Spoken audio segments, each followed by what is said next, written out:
I want to do a follow-up video on something that I did quite a while ago. Now, some of you may remember that I did a video against Tom Watts, a member of the new African Black Panther Party,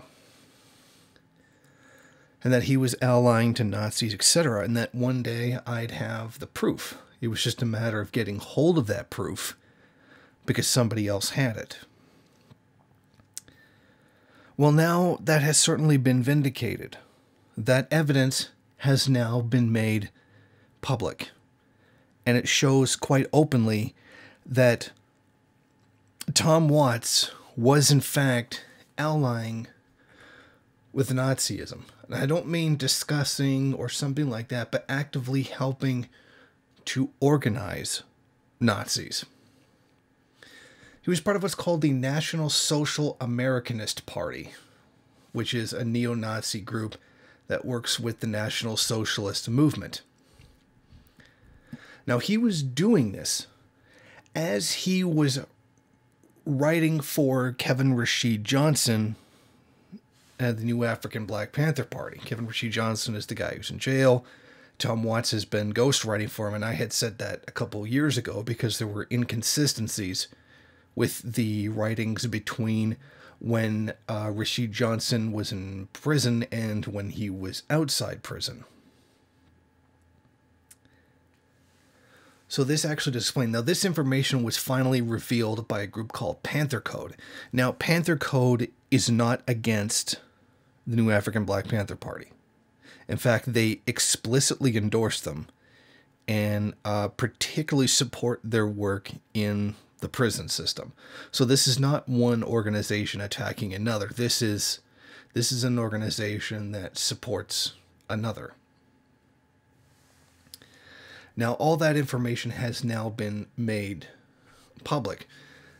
What's interesting here is that the National Social Americanist Party controls the National Socialist Revolutionary Guard, headed by an individual called Jared 88.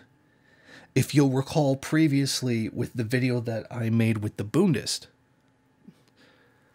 Jared 88 is the guy who runs Midnight Productions, which was the human trafficking ring that's connected to the Arizona police and neo-Nazi groups. So you're starting to see how these things are all interconnected.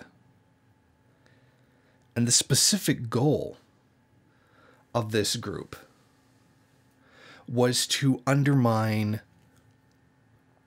actual revolutionaries and revolutionary groups, because there were many people that tried to get in contact with these Black Panther groups, and they were getting stonewalled and slandered into not being a part of it, just sabotaged in general.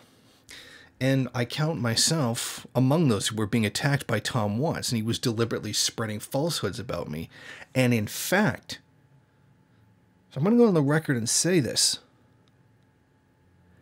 the falsehoods that Black Red Guard thinks about me are probably the result of Tom Watts' work. Now, this group that he was a part of, the National Social Americanist Party, it got pretty big. It's a Facebook group, a hidden group, with almost 20,000 members. 19,339, of which he was an admin.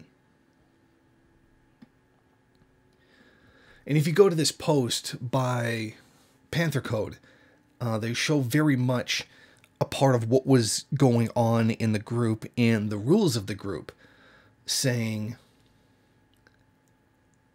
one of the rules, very strangely, the third one was be anti-Jewish and pro-Zionist. If you don't understand this, someone will explain it.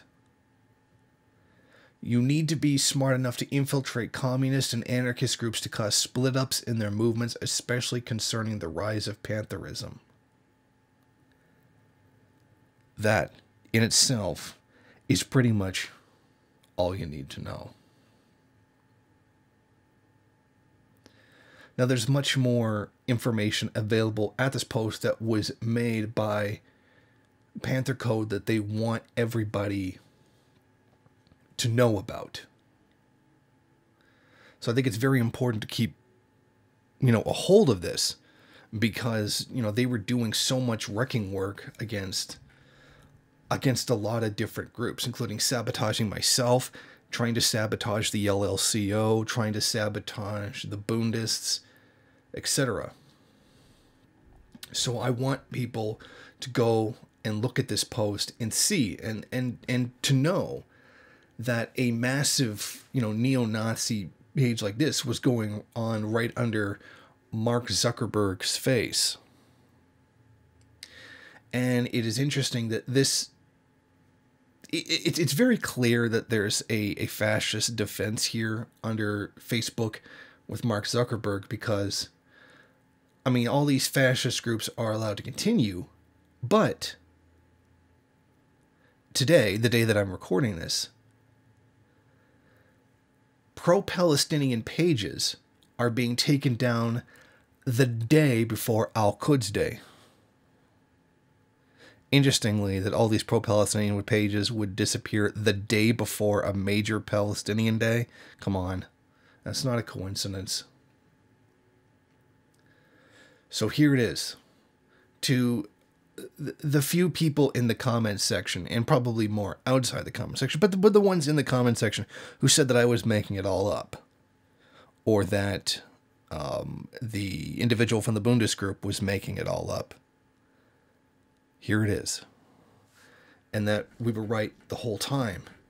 And that we really need to keep a better eye out for people who are just trying to sabotage any revolutionary efforts. Thank you for watching. If you like this program, then please head over to my Patreon page and set up a monthly donation. It's your donations that keep this program running. Also, if you would like, please rate, comment, subscribe, and share in various social media.